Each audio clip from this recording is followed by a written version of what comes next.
पवार यांना पाडण्यासाठी कोणी कोणी षडयंत्र केलं। दादा आम्ही तुमच्यासाठी म्हणायचं आणि मागं शेण खायचे। 2024चं वर्ष आहे, निवडणुकांचा वर्ष आहे। विधानसभेच्या आता फैरी झडू लागलेल्या आहेत, आरोपांच्या फैरी झडू लागल्यात। अशातच आता राष्ट्रवादीत फूट पडल्यानंतर अजित पवार गट आणि शरद पवार गट या दोन्ही गटाचे नेते एकमेकांवर जोरदार निशाणा साधतायत। अशातच अजितदादांनी शिरूर लोकसभेमधील खासदार विद्यमान खासदार शरद पवार गटाचे खासदार अमोल कोल्हे यांना एक आव्हान दिले। शिरूर मतदारसंघातून आपला उमेदवार निवडूनच आणणार असं अजित पवारांनी आव्हान दिले। या संदर्भात बोलण्यासाठी माझ्यासोबत अजित पवार गटाच्या नेत्या रुपालीताई ठोंबरे पाटील आहेत। रुपालीताई, अजितदादांनी आव्हान दिले खासदार अमोल कोल्हे यांना, मुळामध्ये एक तुम्ही लक्षात घ्या, राष्ट्रवादी काँग्रेस पार्टी जेव्हा मोठे साहेब आणि अजितदादा हे एकत्रितपणे काम करत होते त्याच्यामध्ये अजितदादा यांची प्रशासनावर असलेली पकड, लोकांची काम करण्याची पद्धत, त्याच्यामध्ये ज्येष्ठ नेते माननीय शरद पवार साहेब यांच्या नंतरचं जे नेतृत्व आहे ते माननीय अजितदादाच होते। हे मी नव्याने सांगण्याची गरज नाहीये। कोणाला तिकीट द्यायचे, कोणाला निवडून आणायचे, कोण काम करणारा नेता आहे, कोण पदाधिकारी आहे, हे सगळं हेरण्याचं कौशल्य माननीय अजितदादांकडे खूप चांगल्या प्रमाणात होतं।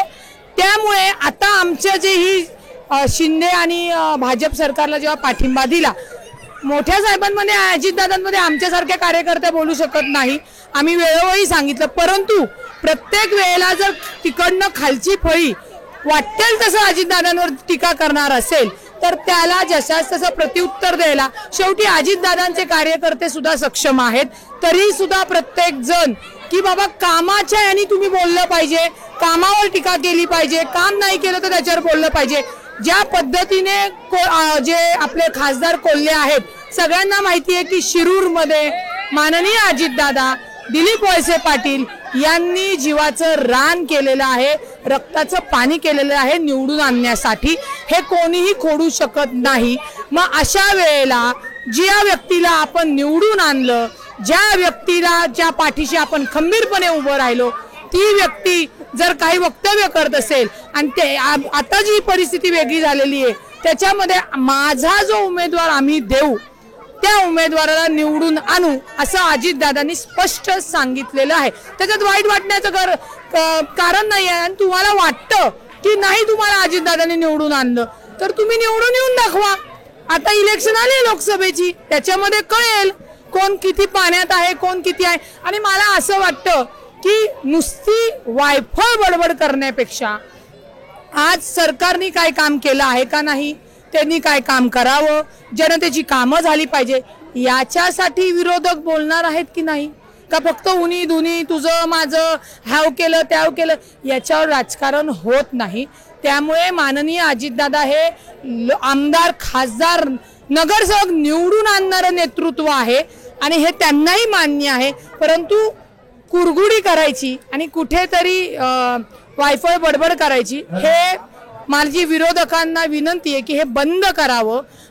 ताई, पण अजितदादांनी दिलेल्या आव्हानानंतर अजितदादांनी पार्थ पवारांना का नाही निवडून आणलं? पार्थ पवारांना उभं करावं आणि त्यांना निवडून आणावं असं प्रति आव्हान देणं बरोबर आहे।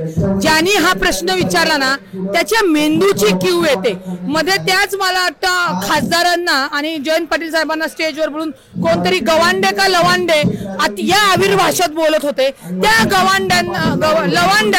लवांड्यांना मला भाऊंना विचारायचे, तुम्ही किती नगरसेवक निवडून आणता हो दादा? तुम्ही पुण्यामध्ये राहता का कुठे राहता त्याची माहिती तुम्हालाच माहिती। तुम्ही इतक्या वर्ष कार्यकर्ता म्हणून राष्ट्रवादीचं काम केलं, काय केलं तुम्ही इतक्या वर्ष? तुम्ही निवडून आणलं, स्वतः निवडून आलात, उचलली जीभ, लावली टाळ्याला। तुम्ही जे बोलता ना त्याच्या दुपटीने आम्ही बोलू शकतो, परंतु एकेकाळचे आपण एका पक्षातले कार्यकर्ते आहोत म्हणून आम्ही भान ठेवत होतो, याच्या पुढे भान ठेवलं जाणार नाही।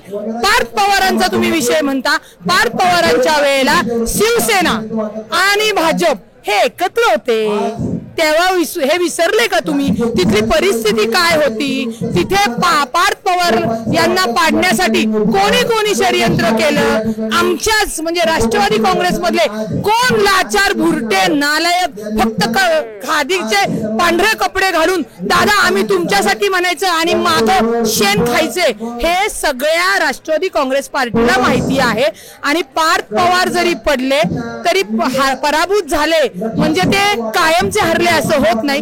निवडणुकीमध्ये कोण हारतं कोण जिंकतं, पार्थ पवारांचं नेतृत्व तेवढं सक्षम आहे. येणाऱ्या काळामध्ये पार्थ पवार निवडून आल्यानंतर मग गवांड्यांसारखे कुठं तोंड लपून लवांड्यांसारखे कुठं तोंड लपून बसणार आहेत का?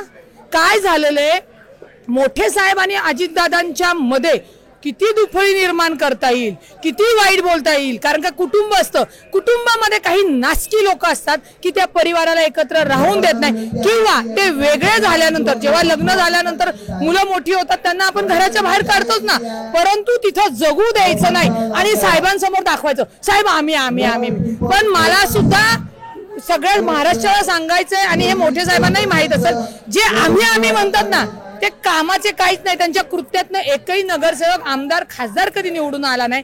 त्यांनी ही भाषा अजितदादांना अजिबात वापरायची नाही.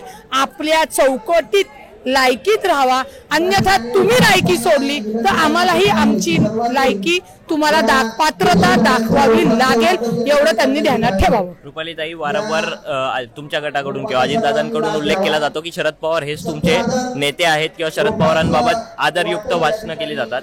पण आता अजितदादांनी 4 लोकसभा निवडणुकीचा निर्धार केल्यानंतर शरद पवार बारामतीत लढणार अशी एक चर्चा सुरू होते.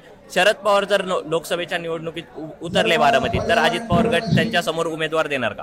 एक लक्षात घ्या, राष्ट्रवादी काँग्रेस पार्टी जेव्हा एक संघ होती आणि आत्ताची राष्ट्रवादी पार्टीमध्ये साहेब आणि दादा हा जो काही परिस्थिती वेगळी निर्माण झालेली आहे त्याच्यामध्ये माननीय अजितदादांनी कधीही मोठ्या साहेबांवर कोणतेही ॲलिगेशन्स किंवा वेग केलेले नाहीयेत. तुम्ही जर प्रत्येक स्टेटमेंट बघितलं तर तुम्ही थांबणार आहात की नाही, हा अन्याय माझ्यावरच का, असे अजितदादांचे स्टेटमेंट आहे. ही खालची जी कार्यकर्त्यांची म्हणतात ना नासके कार्यकर्ते आहेत ना, ही ती पेटवा पेटवेची आणि लावायची जी कामं करतात, असो त्याला राजकारणात काडीचीही किंमत नाही. आता लोकसभाचं निवडणूक आल्यानंतर तुम्ही म्हणताय, मला अजून ही माहिती नाही की मोठे साहेब हे त्याच्यामुळे तो जो काही त्यावेळी परिस्थिती येईल तो निर्णय माननीय अजितदादा सक्षमपणे घेतील.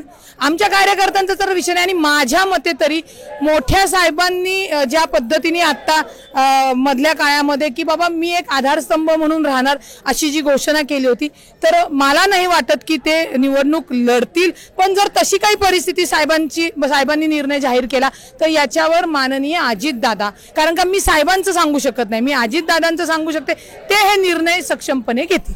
धन्यवाद ताई. तर आगामी निवडणुकीत राष्ट्रवादीत पडलेल्या फुटीनंतर जे आरोप प्रत्यारोप होत आहेत त्याच्यावर रुपालीताईंनी जे प्रत्युत्तर दिले त्यानंतर आता पुन्हा एकदा राजकीय वातावरण तापेल अशी शक्यता निर्माण झाली. कॅमेरामन रोहितसह मी Pranav Dhamale, for the people news, Pune.